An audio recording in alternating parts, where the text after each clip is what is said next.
point for today, but we'll see what they say. I'll be interested if we do end up, potentially breaking out.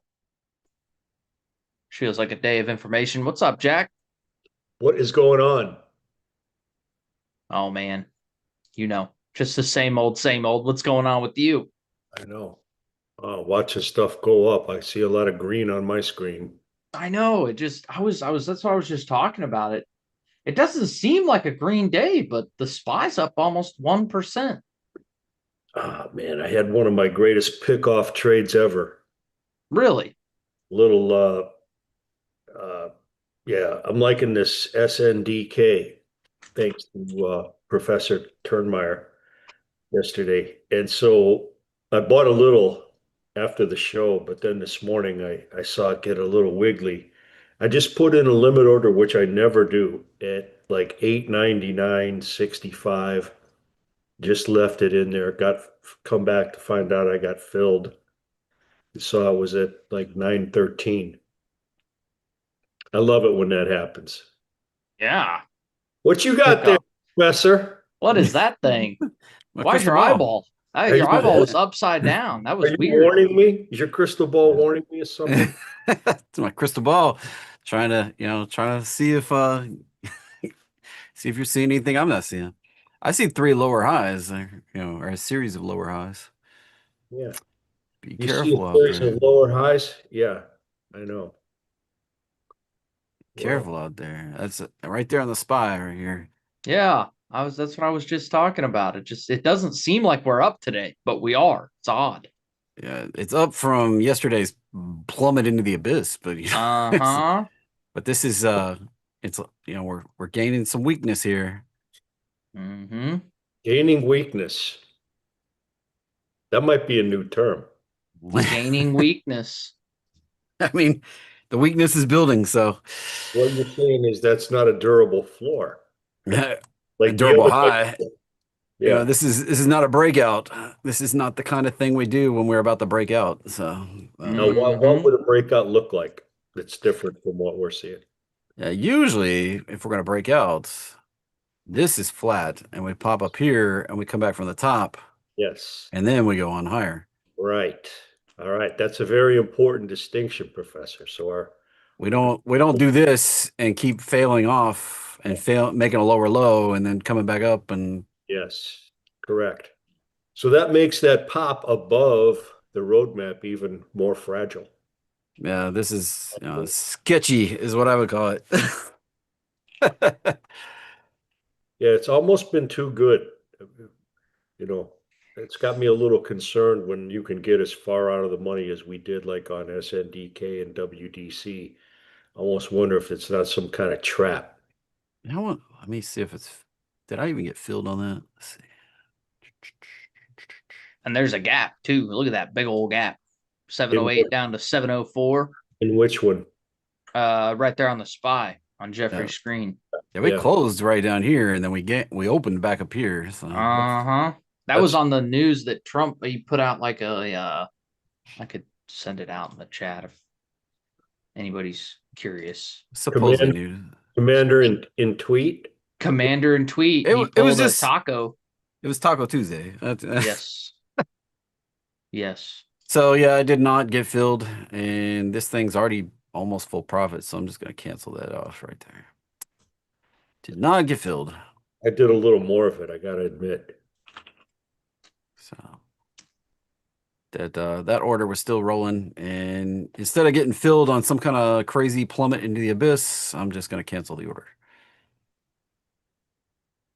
So So when one side says there's a ceasefire and the other side says there's no ceasefire, which side do you believe? I mean, at this point, they're both almost equally credible sides. I'm just saying. You're not wrong. hey, I know, I know you want to say it out loud, but man, yeah. who's got We the guns? we're going to the negotiation table, and Iran says we ain't even showing up. So what are you going to do? Who are you believing here? And then you got Pakistan too. Like, do you believe Pakistan? But at the same time, who's the spokesman for Iran? I mean, Yeah. it's all separated and fractured, and nobody knows what the left hand and the right hand, and Oh. do we still have any hands? I don't know. Um, Though the market has shrugged off the war, I just got to say, there's some news about oil here and there, but I just don't think the market cares anymore. one thing you have to remember though is anything Trump posts, he's just doing it for entertainment. Yeah. Like anytime he gets on TV, anytime he posts, anytime he says anything, it's all entertainment. What's actually going on in the background is something totally different. So, That's what it seems like, doesn't it? no, I mean, that's, Bill Maher went and talked to him and he said the person you see tweeting and speaking on TV is a different person than the person you sit down and talk to when the cameras are off. So, if you don't keep that in mind, then, you light your hair on fire and you're like, oh my gosh, I can't believe what he said. It's all for entertainment value. I mean, he's just he was a TV host turned Yeah. turned president. So I mean, he's The just old, doing it. what was that show called?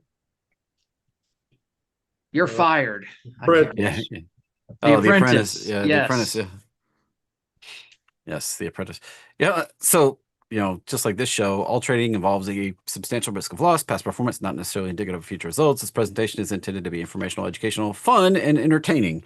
Not a recommendation to be buying or selling any financial instrument, including stocks, options, bonds, forex, futures, cryptos, treasuries. Even though we may talk about trades, we may or may not actually be doing the trades. Like I didn't get filled on the one trade yesterday. And be careful out there.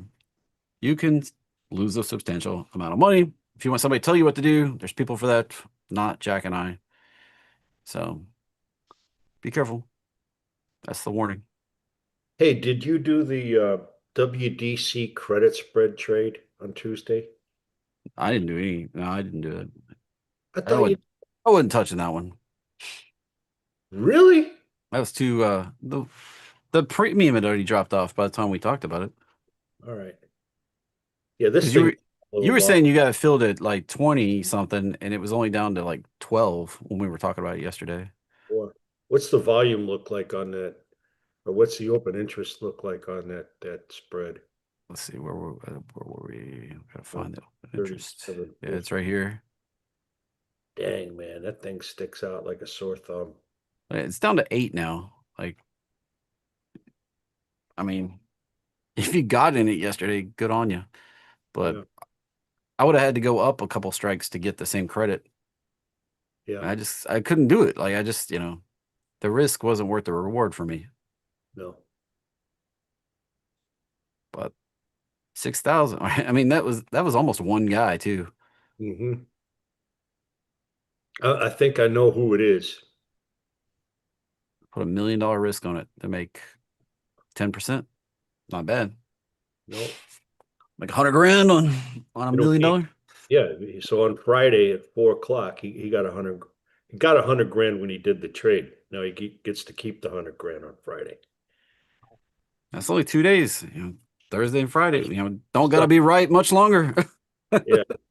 It's kind of obscure. He just pulled that trade off. It didn't rock the market or wasn't predicated on the stock going up, but that's a cool 100 grand going right into him on that trade. And let's see. And just in case anybody missed it, right there, you got one big order on the 1 minute chart. So there's no way this is like a ton of people. It's somebody pushed 4,463 contracts at 11:46 yesterday. Yes. 11:46. So that's why I'm thinking it might be somebody on the inside. This might be an inside job. I mean, that was like almost an hour after you put it out there. So Yeah. yeah, this little pop was probably, all your followers and stuff, or a bigger follower, maybe 980 contracts. Yeah. But this one up here, That one happened right after somebody got it. Maybe, yeah. and that volume shows up on both strikes at the same minute. So that had to be the spread. And, somebody put $1.1 million risk on it to make basically $100,000. And that might be the biggest one yet. So I don't know, that one we talked about AVGO the other day had like 12,000 contracts pushed through. So that was quite a bit bigger. I don't remember that. I just remember that it was a, That's the one I did on AVGO. I went ahead and went in with you. yeah, This one right, this April 2nd one right here. you did We had that one. like, there were like 12 or 15,000 contracts went that day. Nuts. Yeah, I don't know So, what the guy did while I was off for the week. I see the question in the chat. What did he do while I was gone? Probably took the week off too. and Jack's the week off. I'm the week off. Doesn't really need to take a week off. There's so many great opportunities out there right now. It's unbelievable. Kind of funny though that it loads up on the one instead of spreads it out. You know, he does the exact strikes I do instead of spreading it out on different stocks or same stock, different strikes. Well, He might, you never know what else he's doing. I yeah, mean, he might be doing other stocks, but I thought maybe you'd see some action in the other strikes, but it's always the exact same one I'm doing. I'm careful with this game. I mean, there's my profit and loss for the year. Started out January 1st with 35,980 in the account. Today, 73,710, up $40,000 year to date. So, That's I mean, good. it's hard to say that I'm not doing it right. I think you're doing it right. You've proven it all kind of different ways. And the K-Info account coming back finally. Mm-hmm. This one, I took a big punch in the face, but the 1 month profit already back up to almost 9 grand. 3 month, just slightly under. Year to date, almost back to scratch for the year. And if we look at all time, 48 grand. Not Good. bad. Not bad at all. I like how that's coming right back. Well, won't be Damn. too long. Won't be too long. I'm back to, let's see, 48.2. Where was 48.2? Right in there. Back to basically Christmas week. Right there. So it won't take me too long.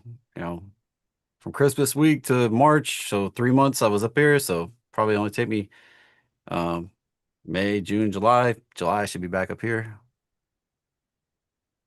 Yeah, that's cool. So there you go, everybody.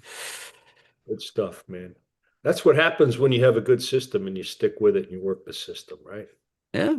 I mean, I'm not sweating it. I'm just doing the same thing I do every day. Come at it, try to take some money out of the market. Doing a good job of that. So I say that, and then people are like, well, I don't know how to do that. I've been at this since I was 8. I worked at this for like 20 something years, given the money market, giving the market money until I figured out how to really be consistent at this stuff. I mean, some stuff along the way, like my red hat trade. If you've not heard the red hat story, on the back of the .com bubble, I put like $350, maybe $500 into red hat stock and rode that for 18 years until IBM bought it out. That account went from like $500 account to a $26,000 account over that 18 years. But I just stuck with that one thing. And I did lots of other things along the way, made money, lost money. Didn't really get consistent though. I mean, this right now is the most consistent I've ever been. And maybe it's because of the show, maybe it's because of my 50K challenge. But I really got serious about being just consistently making money. And like Jack sits there and goes, why don't you do the WDC thing? And I'm like, because it doesn't pay right. And it's not worth the risk for me. And me to say that is why I'm so consistent lately. I stick to what's making me money. I stick to the risk reward that makes me money. I was willing to do the SanDisk trade because it had a ridiculous high potential to pay out. And today it's, basically all the money's there. So I had to cancel it. I couldn't keep trying to get into it. Don't chase it. Yeah, you're very disciplined. Probably the most disciplined guy I know. You got to stick to what you know how to do. You got to stick to doing the same trades all the time. You got to stick to the rules. Can't get creative. You can't go, oh man, it looks like Tesla's going to pop on earnings. I'm going to go put 20% of my account in Tesla. Like, can't do that crap. I mean, look, look how much cash I'm sitting on. 63,920 out of $73,000. So most of this is sitting in cash. And I use that cash every day to make a little scratch. Make about 1% return a day by doing a short-term NASDAQ trade. I do those NASDAQ trades to keep me from doing other bull crap. I mean, seriously, I'll sit here and I'll be like, oh, maybe, prior to the last 2 years, if Jack presented that WDC trade, I probably would have jumped on it. And but now I've committed myself to generating these accounts that generate $50,000 a month. And right now, the combination of the two, I'm probably going to hit 25,000 this month. Nice. Wow, that's amazing. Halfway there. And that's a big thing, right? I mean, it's not just this account, not just the K-Info account. I'll have to log into PXO to show you where I'm at here. Here we go. This year, see, I've already made back the loss. I'm not back to the all-time high that I was in March before I took the loss, but I've already made back the loss. I'm already more than I was at the end of February. And right here, in February, I had almost 24,000. March ended up down 13. But April, if I can finish out today and the next 6 trading days left in April, I should get darn close to being 25,000 and probably be higher than I was on February. I mean, I was close in February, so. Yep. I'm not going to try to push. I learned that lesson in March. I tried to push and hit 100,000 in the K-Info account. After a year, I just knew that if I pushed a little bit March and then, it kept on going through April, by the time it was 1 year old, I could be $100,000 and pushed too hard and got punched in the face. So now I'm just back to being consistent. I try to be, but I find myself being too aggressive, which is why I'm glad this PXO kind of tells you how many contracts you can have, because I can get a little heavy on it. Yeah. I mean, look at it. Like, you want to know what my best performers are this year? NASDAQ, $36,000. I do that every day.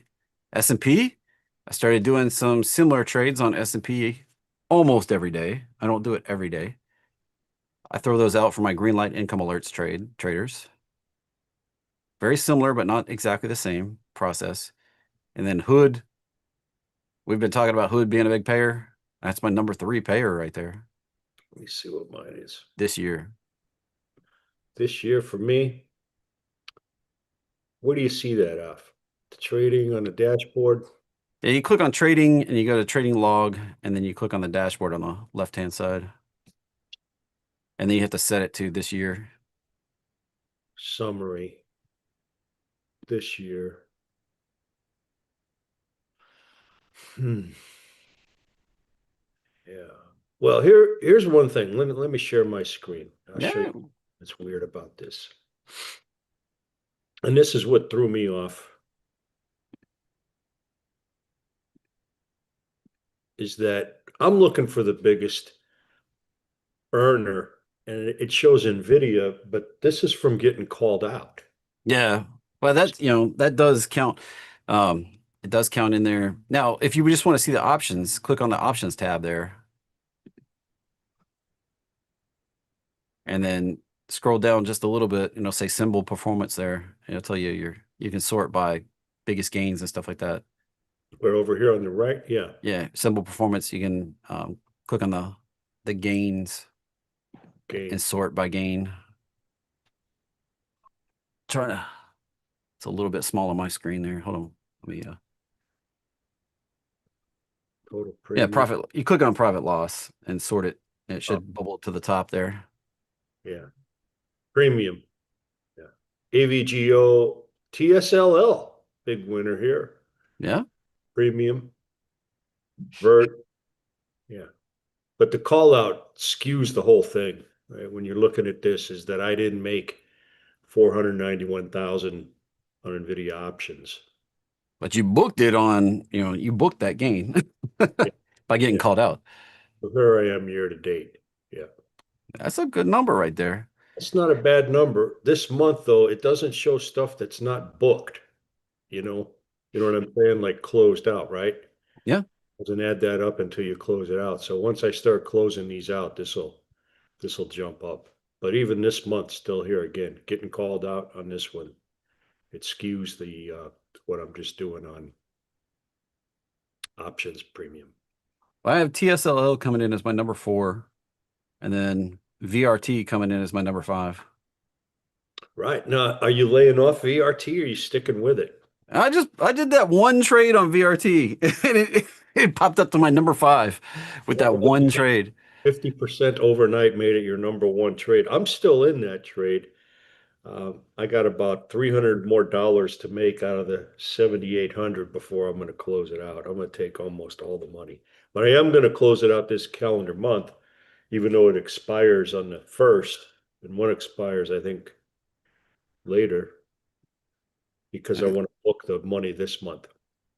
Everybody, just in case everybody wants to see it, there's my NDX right there.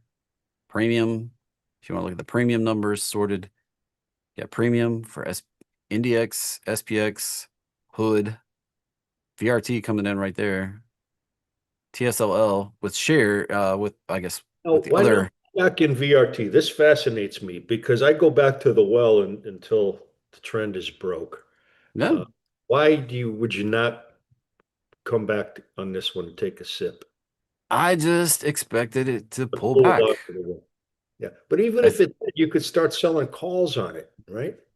Yeah, I just, it's just one of those things. Like, I got lucky. I did something I don't normally do, and I got lucky. And that I get this like when I make big money fast, I get this like nervous. I always turn around and lose it.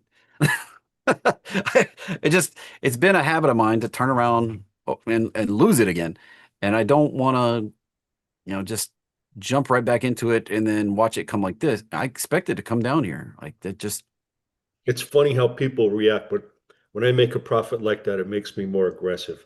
Some people make a profit, they want to. I've lost it so many times. Like I've made a big gain and then turned around and lost it, maybe even plus some. I've done that so many hundreds, maybe even thousands of times over my trading career. It's a pattern that I see and I recognize, and I just have to like, instead of being overhyped and excited, I just need to calm myself, clear my head and then come back at it.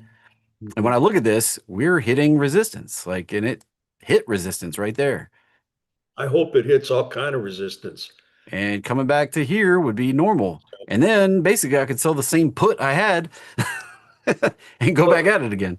I like how you do this. We have differences in it. I like how you do it. I was reading a little article about a guy that does it, not like us at all.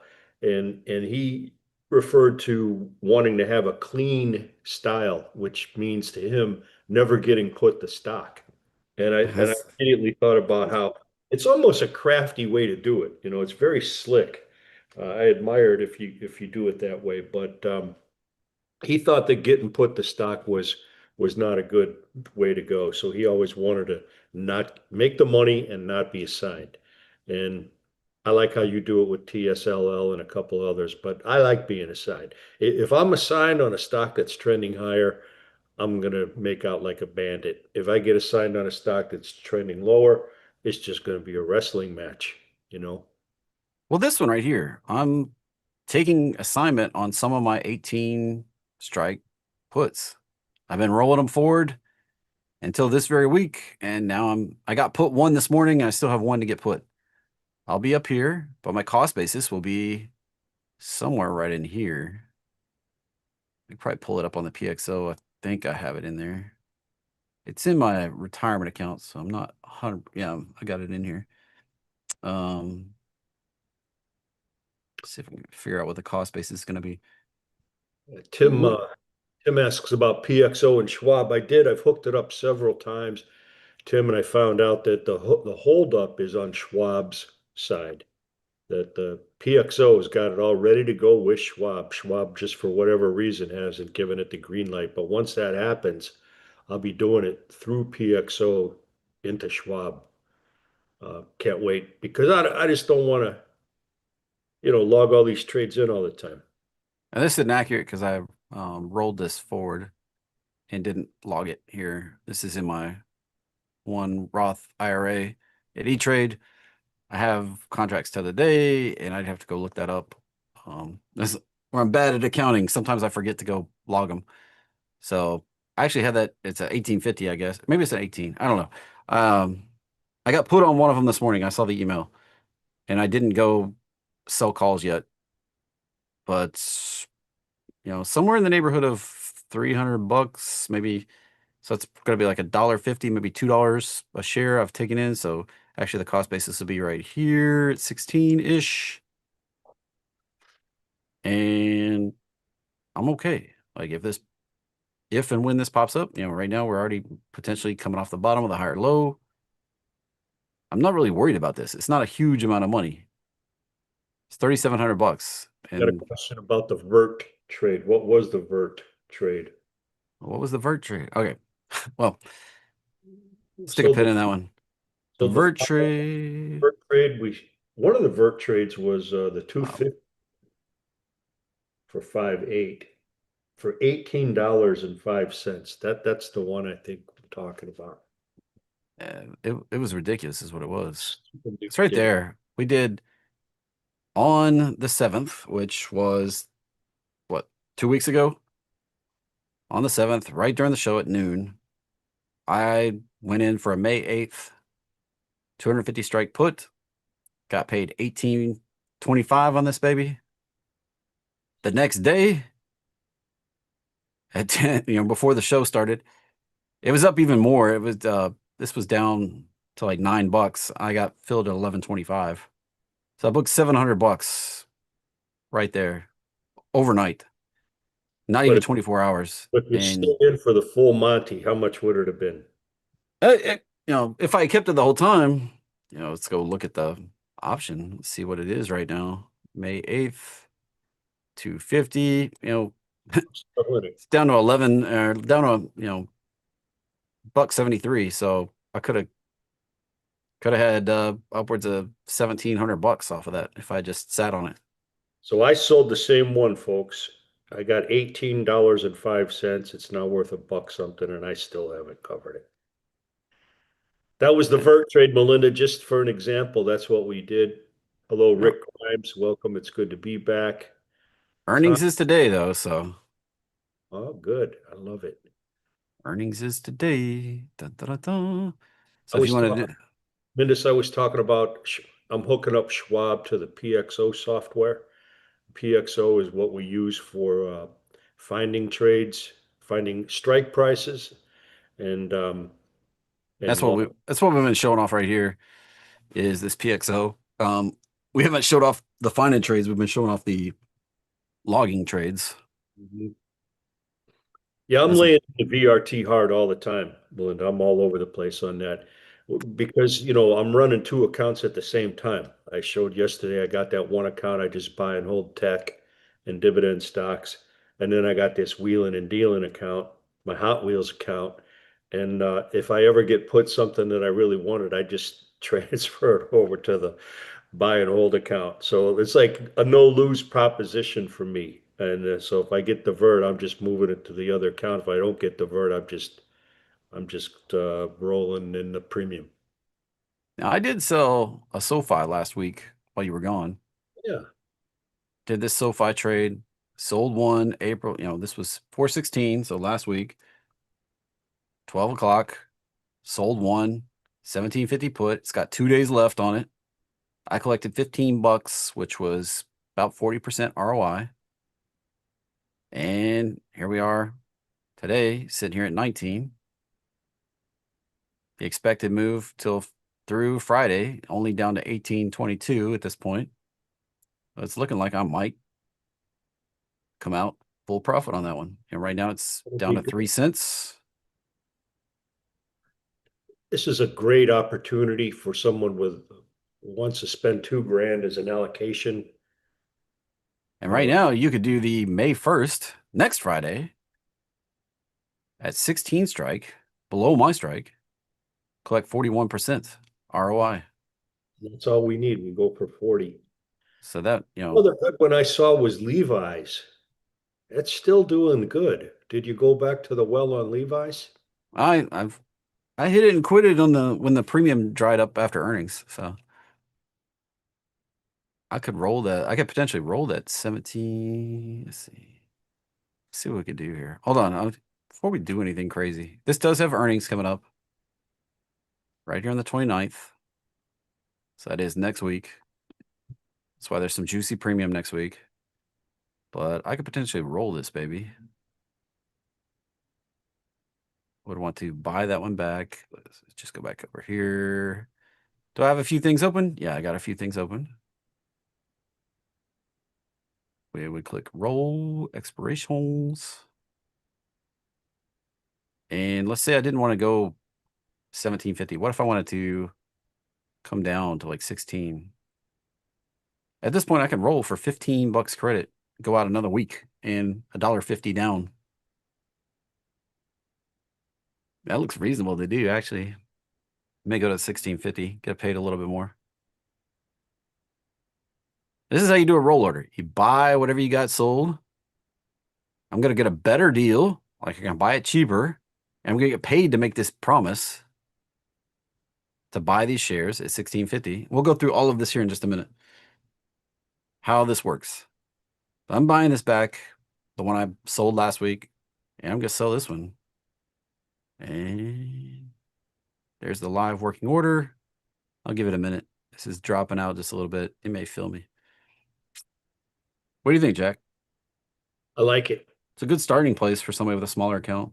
Really is. Levi's too. Yeah, Levi's has been really good to me. I have never done SoFi, but one of the challenges is finding stocks that are not $300 a share that you can do this on and have a decent trend in it. And Yeah. it's the great thing about Kraken is that it's hunting every day for stocks in different categories of price. And speaking of, finding these every day, let me grab the. Oh, I'm not even in the chat. Let me load up the chat. Yeah, you better pull that chat up. I tried to tag you in the chat and it said you weren't there, and I was like, oh, I think he's not logged in today. I don't like. There's just too many moving parts for this new system. I forget. Yeah, Bill, I do get a lot of ideas from Kraken, but I've been There we go. way before that. Here's this right here.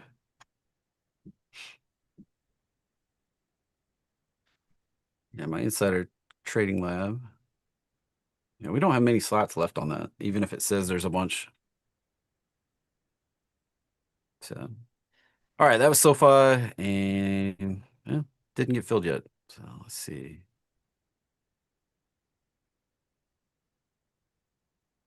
Sometimes you got to go at the bid to get filled. Now, before I forget, I should probably log that so I don't forget, just so everybody can see how this all works. That right there was the trade. I'm going to go into my trading log. I don't have it hooked up because you can only hook up one account to this system here.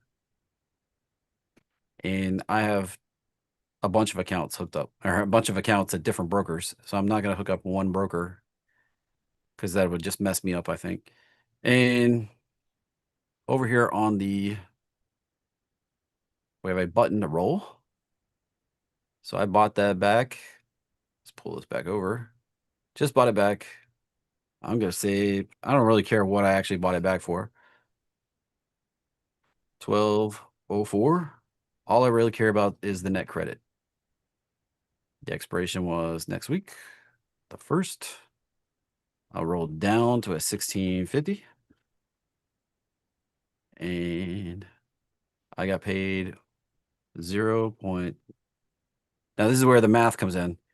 I put in that I closed it for a penny. I got 22 cents credit. So I got to put in 23 right here. So the math works out. A penny from 22 equal, or penny from 23 equals 22, which is I rolled for 0, 2, 2. In my notes. And this was according to my plans. If you do something weird or stupid or whatever, if you're honest about what you're doing, you can keep track of where you lose your money. These are all according to my plan. So according to my plan, now I've collected $37 in premium on this. I'm using $16.50 in buying power. I've realized 14 bucks. There we go. Wheel keeps turning now. Just keep going. So the question is, how does this income harvester strategy work? And if I pull up that document, we can talk through it here.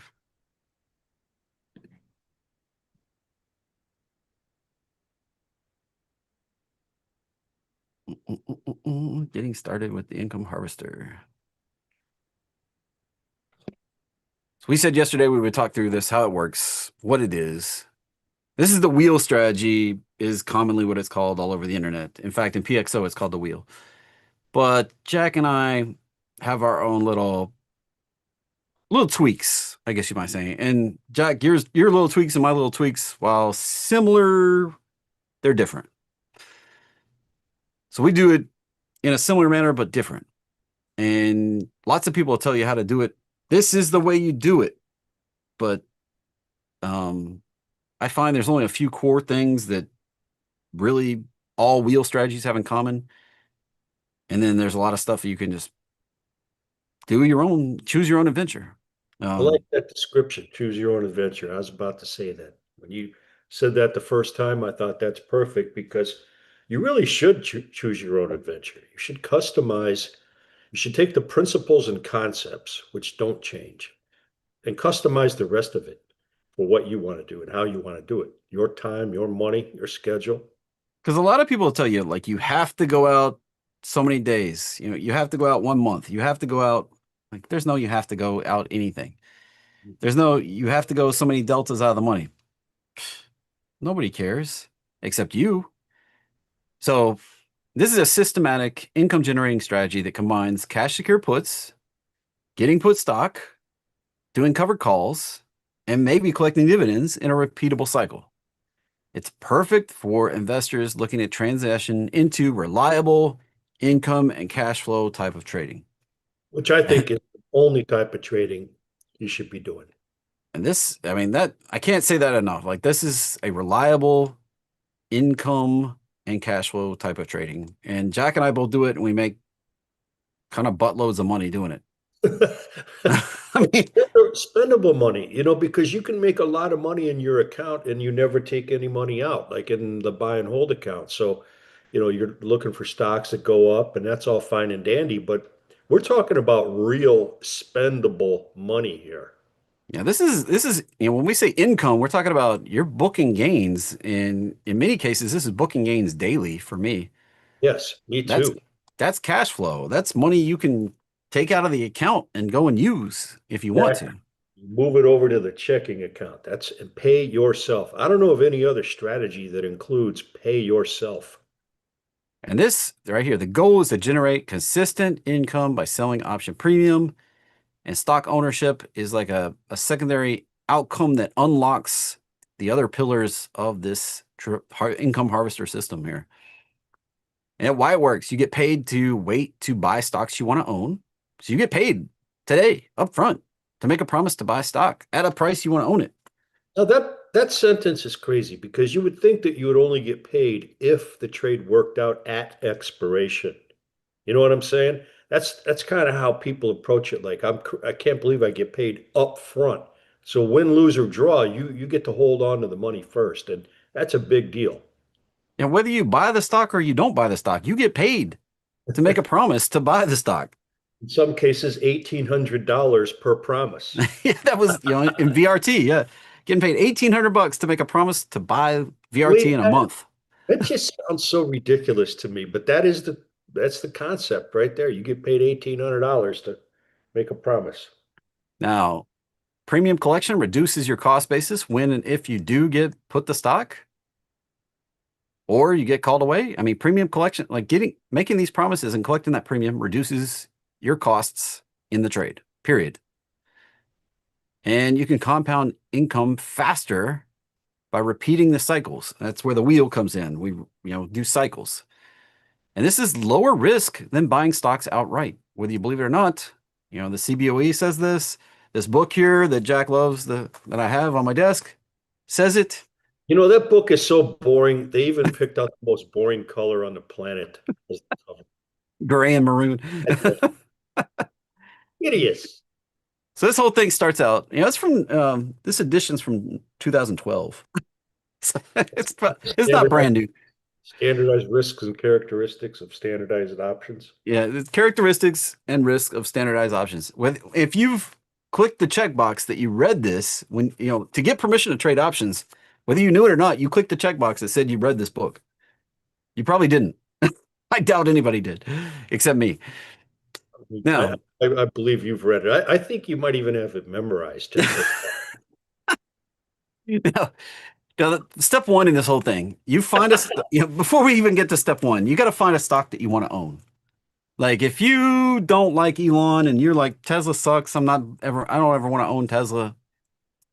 Tesla's not your baby. All right. TSLL is not your baby. Any ones we talk about that are Tesla related, not your baby. But if you say, hey, I like XYZ stock, I want to own it at a lower price than it's trading right now. So XYZ, this is not Block. This is just XYZ example. Let's say it's trading at 28 right now. Not that far off of what actually Block is trading, I guess. Let's say you'd be happy to own it $2 lower at 26. Let's say we jump out a month in time and those 26 strike puts are trading for $1.20. That's your promise right there. You're selling that strike 26. You make a promise to buy it at 26. You get paid $120. Make it a promise. Yeah, so we go ahead and sell this put and we get paid $120 right here today. And we're committing $2,600 of our cash to buy that stock. $26 times 100 shares. That's $2,600. So when we look at the rate of return on this, $120 that we're getting paid today, reserving $2,600 of our account, that's a 4.6% return. This option is 30 days out. It's hypothetical. So we divide that rate of return by 30 days to figure out our daily rate of return. And then we multiply that daily rate of return by 365 to get an annualized rate of 56%, which is above Jack and I's target of 40%. And look how simple that all looks. That's a simple to understand strategy, right? Nothing crazy there. So if you could do this exact same trade 12 times in a row all year long, your account would grow by 56%. And the stock could just sit at 28 the entire year. Now, we got this on. What's some possible outcomes now that we've done this? So there's two main possible outcomes here. Outcome A, stock stays above 26, maybe stays at 28. You keep the entire $1.20 premium. Your option could expire worthless, or you could buy it back. And then you could go back and sell another put. You can do it on XYZ, or you can do it on ABC, or, TSLA, or whatever other stock you want to. You don't have to stay with the same stock. If you're like, yeah, once was good enough. I do this all the time. I move around. That's just what I do. Now, outcome B. Oh no, the stock's below 26. I made a horrible decision. We get assigned 100 shares, right? This is not bad. It's not horrible, Jack. This actually unlocks the next pillars of the income harvester right here. Option B, outcome B. I love outcome B. This is an actual good thing for most of the time, because you get to own 100 shares at 26. However, what you promised, the thing that you wanted to happen, you wanted to buy XYZ at 26. That's what you sold the put to do.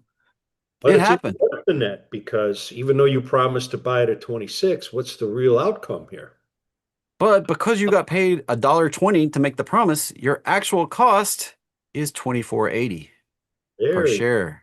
Very slick. So you actually bought it less than what you agreed to buy it for with your actual cost. Now, once this happens, we move on to step 2. Step 2 is to sell covered calls. You have to have the shares to move on to step 2. If you didn't get the shares, you just go back to step 1. So step 2, we've got the shares. We own 100 shares, XYZ, with a 24.80 cost basis. That was the 26 strike minus $1.20 in premium. And you multiply those out, 100 shares, and it's 24.80 we've got in the stock. Now, we can jump out another month, install a call option, 30 days out, potentially for $1.10 premium. Realistic, these kind of numbers exist. So your new cost basis is now 24.80 minus the $1.10 is 23.70 per share. Instantly, nothing has to even happen. Your cost basis is now 23.70 per share. As soon as you sell that, right there. Now the option you have sold has value until expiration day. And then we find out what happens. 2 possible outcomes here.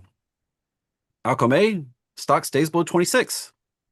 You keep the entire $1.10 premium. Your cost basis is now 23.70. You can sell 24 strike, 25 strike, 26 strike, or anything above that, and you'd make money. You can sell a new call out for another month or out for another week or out for another day. It's up to you. Choose your own adventure. And in that outcome A, you might get a dividend. Yeah, and while you're waiting for this thing to call you out, you might get paid a dividend. And you just keep repeating this over and over, selling the cover call, and then if the stock doesn't call you out, you sell another cover call. Now, if the stock rises above, maybe it went to 50. You're like, dang it, I just missed out on all this upside opportunity. But you made the promise to sell at 26. Your shares get called away at 26. You profit from the sale. This is total all in. Your share cost, you bought at 26, you sold at 26, you made nothing on the shares, but you made all this premium, $2.30 on making promises. So your profit was $230 from making another.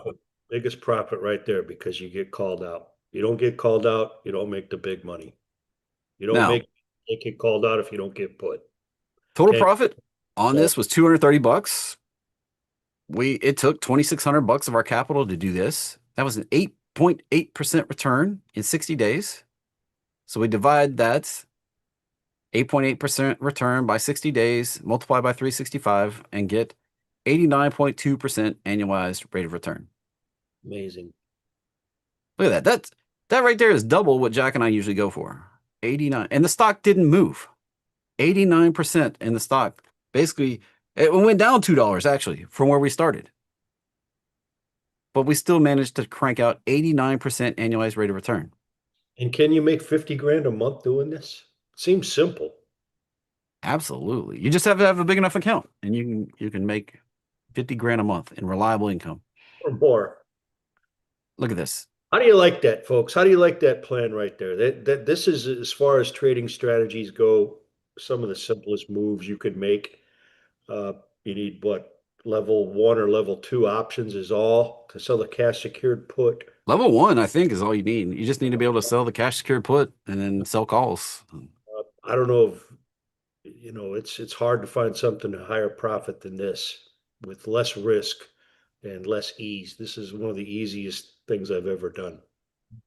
Now, the income harvester report that I threw in the chat has some ideas. They may or may not be good ideas. They may or may not have correct prices. It was generated by AI. But that's kind of the way this works. What if it goes to 15? What if it goes to 15? We can just keep selling. You just keep selling premium. Calls. Keep selling calls. Keep selling calls. Now you can come down. This is where it gets like a little bit confusing for some people. Is like, what if it drops? What if it's substantially below my cost basis and I have to sell calls below my cost basis? This is rule number 1 for me. Never sell the call below your cost basis if you're not absolutely okay with selling those shares below your cost basis. And you have a few choices with that. Is that if you can't do it because the stock is 15 and you can't sell a 26 strike and get any money for it this week, you have to go out further in time. Might have to go out a month expiration. You might have to go out 6 months expiration to find a strike 26 or whatever that you can get a decent premium for. So it can be done. It might tie up the money a little bit longer, but you don't need to book a loss. Yeah, you don't have to book a loss. And, the only way you really lose money or do this wrong is give up and close the position and walk away. That's how you lose money at this. Now, I've had situations where, let's say it did go to 15, and I would sell a covered call at, let's say, 18, and that's below my cost. And in that scenario, the only time I'm going to buy back that 18 strike price call is if the stock rises and I risk getting called out at 18, which is below my cost. Now I do that even at 18 because if I don't get called out at 18, I'm still able to lower my cost basis and get a bigger spread between where the market is and what my cost is at some point down the road and set myself up for a bigger payout. It might take a couple months. Hopefully it won't take 18 years like in the Red Hat story, but the point is that you don't have to book a loss with that. If you get the stock, you still have an asset that you can use to create cash flow.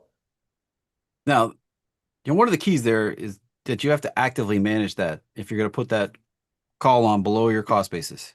You need to check on it.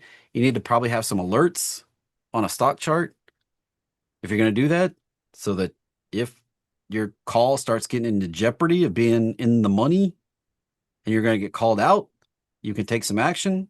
You might have to close that call for a loss Well, to keep pull it out. the stock. That's happened, that's happened too. So that's one of those active management, more advanced strategies. If you don't have confidence in doing that for yourself, don't do it. Just don't sell below your cost basis. That's easy. Like, just don't do it. Like, make it a hard rule for yourself. If in fact you think you get to the point where you're comfortable doing that, then you can start trying to do it. But that's not like you notice that's not in the rules. It's not in the guideline. It's not in any of this here. Yeah, no, we have a class, we've been doing this on with covered calls only with Goog for, it's going to be 4 years, I think, this August. And there's only been a few times where we've had to sell a call at a strike below our cost. And it was 2 times in 4 years we had to buy back the call to keep from getting called out at a strike that was below our cost. But then you just sell another call right after you buy the one back for the loss. You just throw another one out there. So it's rare. If you're doing it right on the right stocks, again, it's rare that you're going to be that twisted about it. But again, you could take Jeffrey's simple thing and don't ever sell one below your cost, even if that means you got to go further out in time. So only do this on stocks you want to own. Only do it if you have enough cash secured. Don't do this on margin. No. Always be patient. You can have margin. We both have margin, but that's only to bail yourself out of an emergency. We don't trade on margin. We have margin accounts, but we're not using margin. I like to keep my calls sold above the cost basis. Like I said, Jack and I have little tweaks. We do things a little bit different. Do collect, always be collecting premium. Always be generating income. Roll positions when you need them. Extend time. I just rolled a put. I didn't, it's not looking like I'm going to get put, but I can get more premium by making a promise at a lower strike for more time and get paid more. So I go after the money when it's there. And do track your cost basis because that matters. Software like PXO makes it easy to do. I like these rules. These are new. Well, they've been here. I just haven't rolled down usually. Oh, okay. Don't ever close for a loss. That's the number one mistake. If you get bummed out and you close it for loss, you're just guaranteed that you did it wrong. Time and premium work for you. It may not be the timeline you thought when you ambitiously got into it. It might take longer. That things in life sometimes take longer than you expect. Don't chase high premiums. This is where a lot of people get in trouble. Yes. Okay. Like, why do you guys look at 40%? Because it's reliable. We don't go right at the money most of the time. Jack sometimes will, especially if he's, really liking the stock and really wants to own it, even at the current price, even if it dropped, $20, he'd still want to own it right here. Mhm. So don't chase those premiums. Stick with the 40%. Don't get over leveraged. Don't, like we said, don't borrow margin. Stay within your cash levels. You might add a little thing about position sizing there to number 3. All right. Yeah, Spread don't, we like to spread out the risk. If you're in a small account, just getting started, one of these is probably plenty to put in your account. But, it gets difficult when you start managing like 7 or 8 of these. Mhm.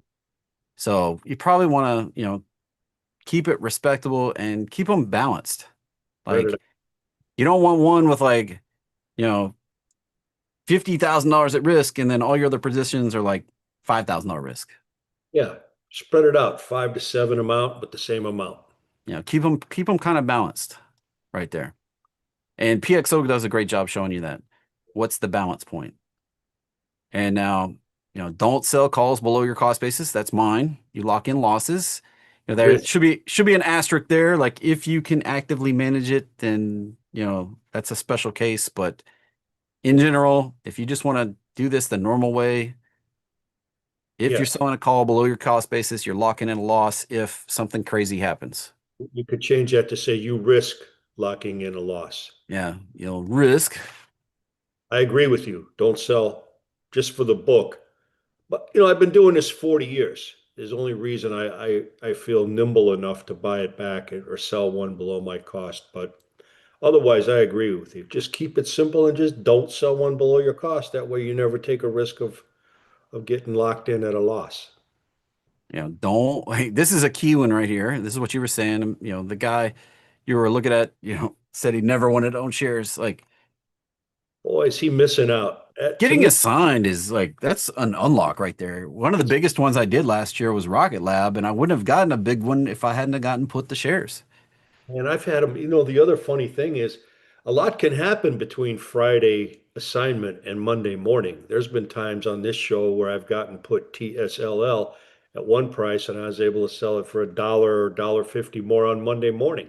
So do not panic. Number 5 is really, I expect that when I do get assigned, I'm gonna unlock the profit. So I don't expect to get put every time or signed every time, but I definitely love it when that happens because, again, if you're in the right stocks, it's very hard to lose.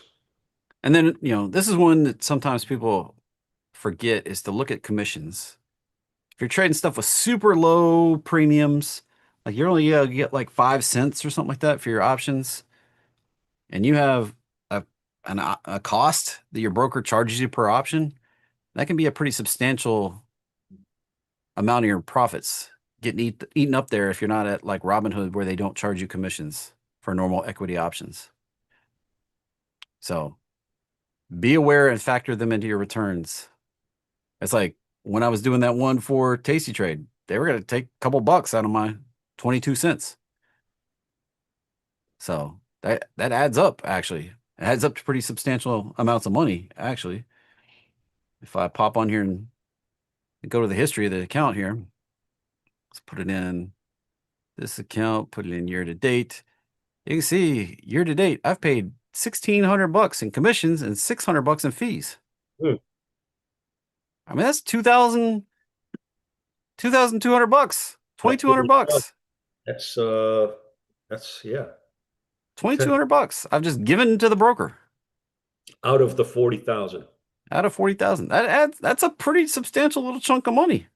What percent is that? 5? See, I'll have to do the math here. It's it's acceptable for me. 2,200 divided by 40,600. That's 5%, like you said, 5% paying to the broker. doesn't seem like much, but it adds up. 5% is a lot. So there you go. Great. Broker costs do add up. Yeah, download this while you can. This is a great report to download. They got the link to this, Blake? I don't have it in final. We're supposed to pretty it up, and I haven't done that yet. Yeah. I was gonna say people have always asked about it, and I always say I'm like, hey, it's not done yet. When it's done, though, you guys will be the first to know. Yeah, I should just go ahead and cut out some of the stuff down here. Some of the teammates have made some recommendations down here. We've Oh, got some nice. options, some examples and stuff like that. And here's some of our guidelines that we've put in here, Jack. Um, you can do price range 15 to let's bump that up to 250 Or right 500. there. You You couldn't want do, 500? yeah. Yeah, it No, really depends on your account size.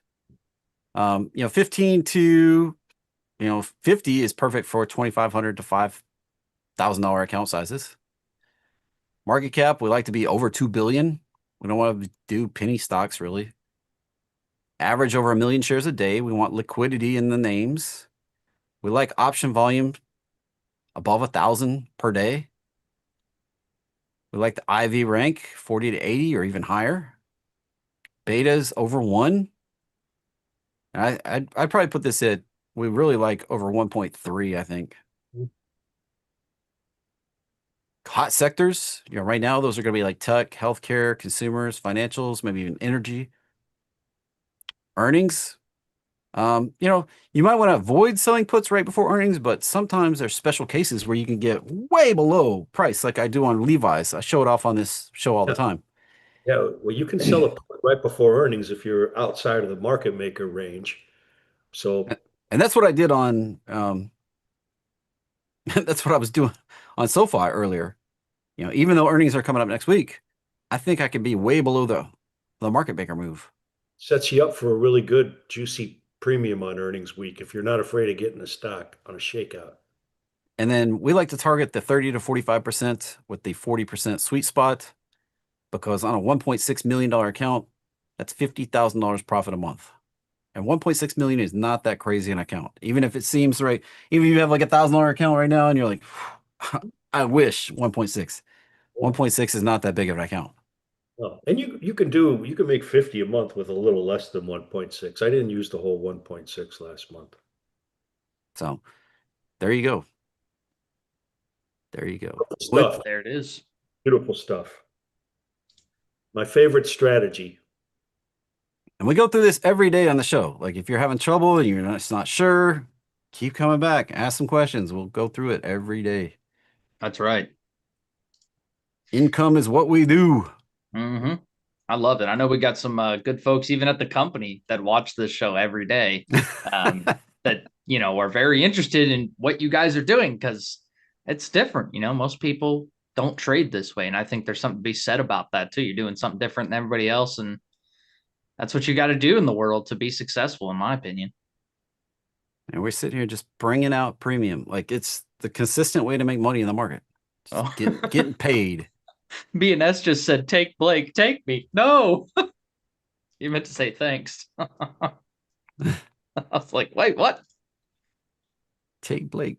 Take Blake. No, Steal him. don't take me. All right. Did I miss anything in the chat? I was very focused on what I was talking about there. If there's anything I don't answer, I don't attempt to.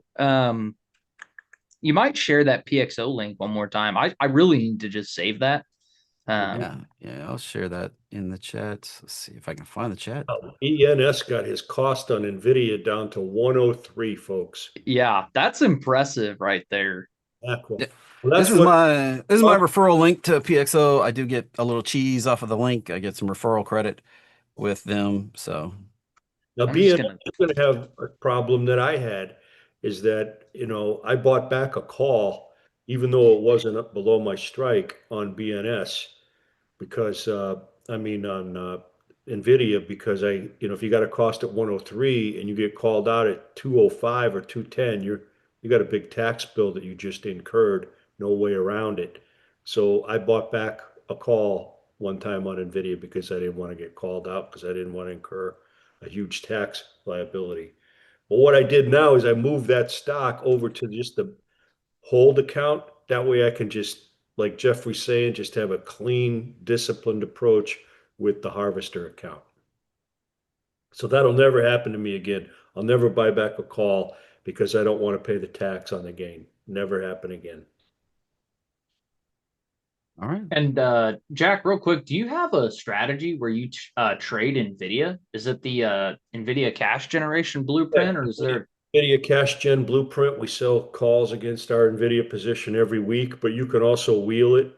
I used to use NVIDIA. A lot of people have that confused with the weekly options profits service because we used NVIDIA every week for about a year. But It's that funny.